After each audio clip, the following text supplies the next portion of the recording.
the early majority and move on. Oh my, we just talked about these people, didn't we? I get a lot of pushback from managers who look at that population of adoption and they say, well, Linda, why don't we just fire those people? Let's identify the people in those lower categories, those late majority and those laggards, and let's just get rid of them. I heard Kent Beck. Wait, do you know who Kent Beck is? He created XP. Okay, wrote one of the first books on agile development. I heard him say to a pretty large audience like this, when someone asked him, say, Kent, in my organization I have somebody who will not pair program. What should we do with him? And Kent said, that's easy. Fire him. I thought that was a little severe. I wondered if that person who will not pair program is really adding value. Do you fire a person like that because they don't want to jump on the bandwagon for the latest and greatest and newest? I don't think so. So my example, you heard I worked on the 777 airplane. Actually, I was the ADA guru. Anybody ever heard of ADA? It's a programming language. Oh, you're so young. You're so young. Indeed. So 777 was all done in ADA. And it was a big innovation at the time, and there was a lot of resistance. There was a lot of skeptics, cynics, resistors. They didn't want to use the ADA programming language. It was too complicated. They were used to programming in Pascal or C, and that's the way it's always been done. So they're laggards. We've always done it this way.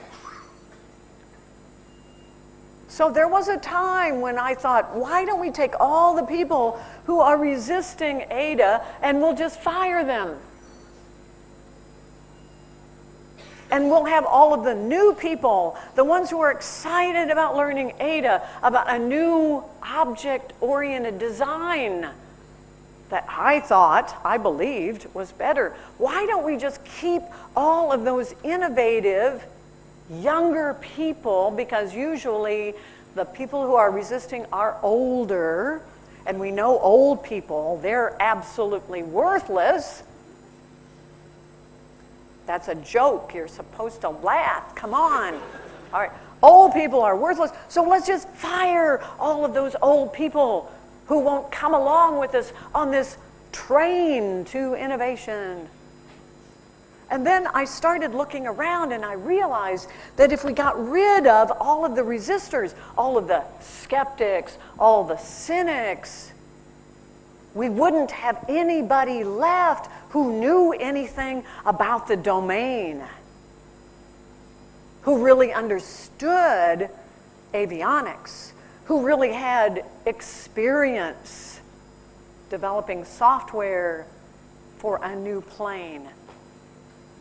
We'd get rid of all our intellectual property. Probably not a good thing. So we should never get so carried away with agile, pair programming, TDD, or whatever it is, so that we believe that our business value, the core of our domain expertise, that's why you're in business in the first place. And if you eliminate those people simply because they won't adopt your new cool idea, then you're going to destroy the reason for existing in the first place. Your raison d'etre, as the French say. That's what keeps you going. So be very careful about putting people in categories like this and saying because they're so resistant to my new idea that we should just get rid of them. So this is the pattern for which the book was named, Fearless Change. And it says you should always pay attention to anybody who doesn't like your new idea. You should always listen to what they have to say. because you can learn a lot. Not only about your new idea, you can learn a lot about yourself. You can learn a lot about your organization by paying attention to what they have to say, by learning, by treating those people with respect, letting them help you do a better job. And sometimes, almost always, if you will just listen, if you will just learn, if you'll just pay attention to the contribution these resistors have to offer, you'll convince them to listen to you. You'll convince them that they might learn from your new idea. It becomes a collaboration. Whereas if you turn them off and you don't listen to them, they're certainly not going to listen to you, and they will discard your good idea, and you'll never bring them on board. So the fearless pattern says, use that resistance, use that intelligence, respect those differences, be open to what they have to say. Use that. Use that to your advantage. And sometimes you may not convince them, but you should have a person on your team always who plays this role. It comes from Tom DeMarco's work. He said every team should have a champion skeptic. And it's the job of that champion skeptic to make sure that we look at everything. We don't want to just look at the positive, the benefits.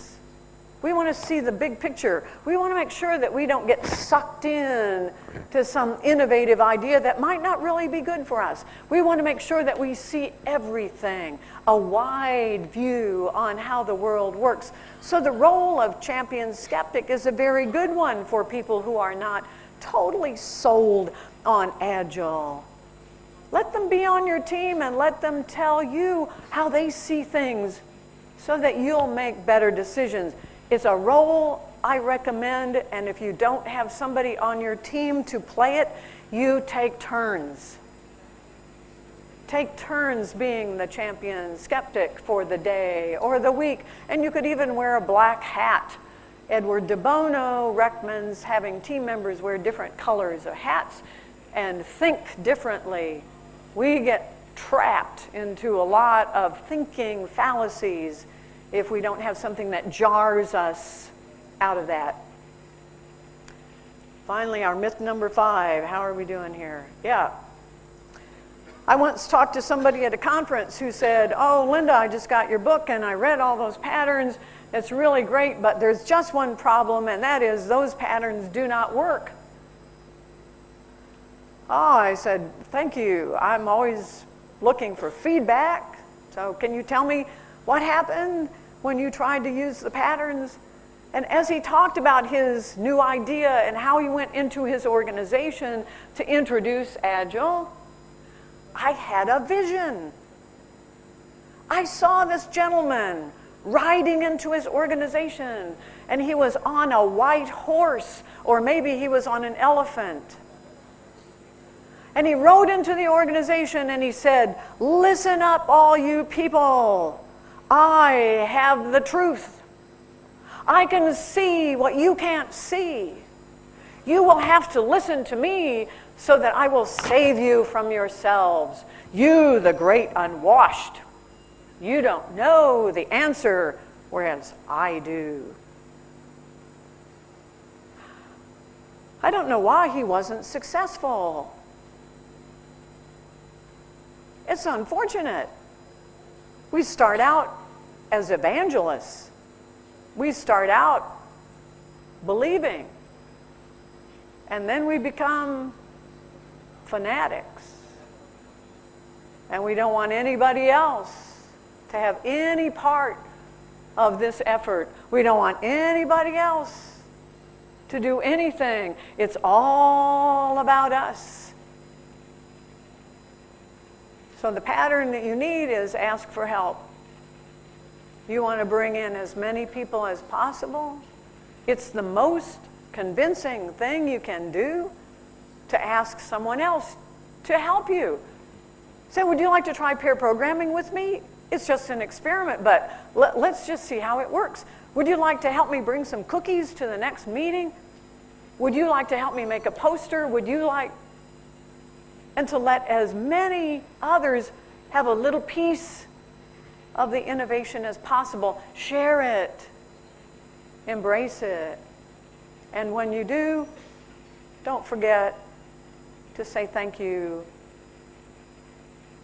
We don't do enough of that in our organizations today. We forget to appreciate each other. We forget to appreciate ourselves.